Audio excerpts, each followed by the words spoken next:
Well, hello everyone, this is Shane Drozdowski from financialderivatives.net, and today we are looking at how we should be trading General Electric. I have quite a few people asking me what my opinion is. We created a war room strategy for GE last week, which is right now slightly in the profit. We were longing GE at 1587. Obviously we can see it's at 1618 right now. And we were selling the 16 strike call. If we can pull it up here. Pulling up the 16 strike call.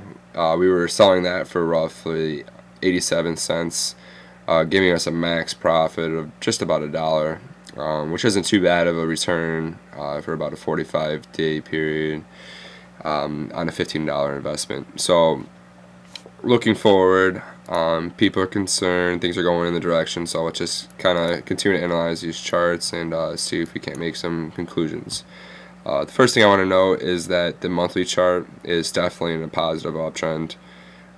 The low is 573. I don't think we'll ever hit those levels again, ever, as in based on current market conditions.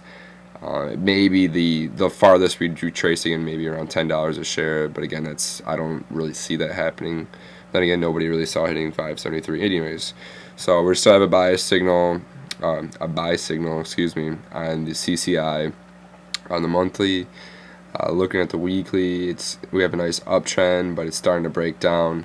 I think it's going to consolidate at this point. There's a smaller candle within a larger candle, which is going to give the bears a lot of problems. Granted, that being said, we have a bearish indication on the CCI and the weekly. Again, for those people that haven't really been following me on my site, I use CCI as my technical analysis indicator of choice. It's more of a front-run indicator. MACD, RSI, and a lot of the other popular ones are very lagging in indication. So it gives you a buy signal today. It means it was a buy signal like 2 weeks ago. I don't really like that. CCI, I find, usually it gives me an indication for like the next 3 or 4 days. Sometimes the very next day. And then on a weekly basis, maybe 2-3 weeks, you probably will see something. So, look at the daily chart, still has a buy signal. CCI is starting to roll over. Volume was definitely spiked up a lot back in the middle of September. As you can see, the volume starting to trend back down. A lot of consolidation going. I see a lot of gaps that were being filled. There's a gap over here. Let's cancel these. This gap was filled in the middle of, or towards the late of September, and then we started to break down a lot. And from that point forward, I think it's been more of a technical bounce to fill that gap, combined with the market strength. As I noted in the weekly outlook for the stock market next week, I believe that we're going to continue upwards. I think this might be the last week upwards.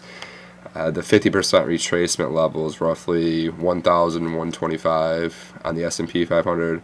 So that should lift any stock really from the good stocks like Google, Goldman Sachs, Apple, to the weaker stocks like Citigroup, AIG, etc. So right now I see that we have a new uptrend that was built in the past 5 days, in essence the last week, and it's definitely breaking down. Again, volume hasn't really picked up, so I'm not going to say that this is going to just completely turn over and sell off. I think that it's fair value around 15.50 and 16. If I was long outright, I'd want some sort of hedge on the downside. So I'm not going to be worried. I'm not going to want to just liquidate my position. Again, I think that there's enough buying support in the markets right now, and the bulls are in control.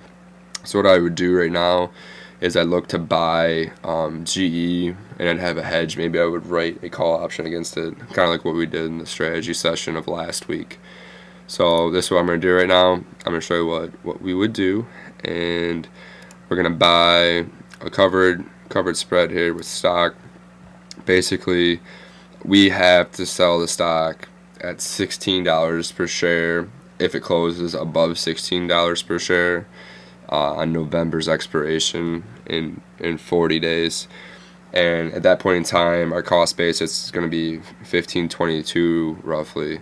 So we have a 78-cent profit in 40 days on a 15.22 investment, which is a really good return. If you do that 12 months out of the year, you have a you're gonna retire in 5-10 years.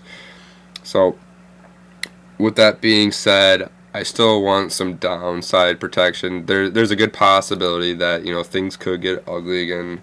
There's lots of political risk being pumped into the market now with the Obama administration. Whether you agree with it or not doesn't matter. We still have to protect ourselves as investors. Might get scared away. So what I would do, again, building off of the what I said last week with the strategy session, I would buy a calendar spread. Basically, with this, we're going to protect ourselves. We're betting that GE would fall with this hedge, and we're betting it's not going to fall below 13. We basically, if it falls to 13 on November expiration, we could probably count on the 13 put being valued around 75 cents. So again, it's not much. It's not gonna eat away the loss from 16 to 13, but at least we have something to protect ourselves. So if we do want to still hold it, we can either sell this put and do a similar strategy. Then we can also cover our 16 strike call and write another one for December. Again, just trying to put ourselves in a position to repair a losing strategy.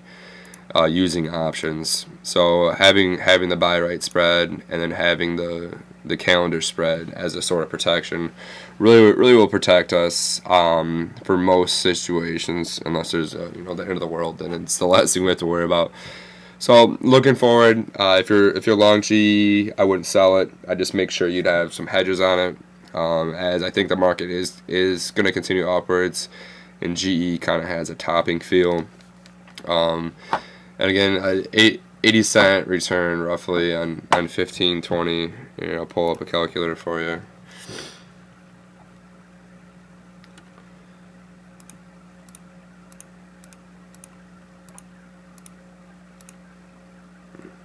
Oops.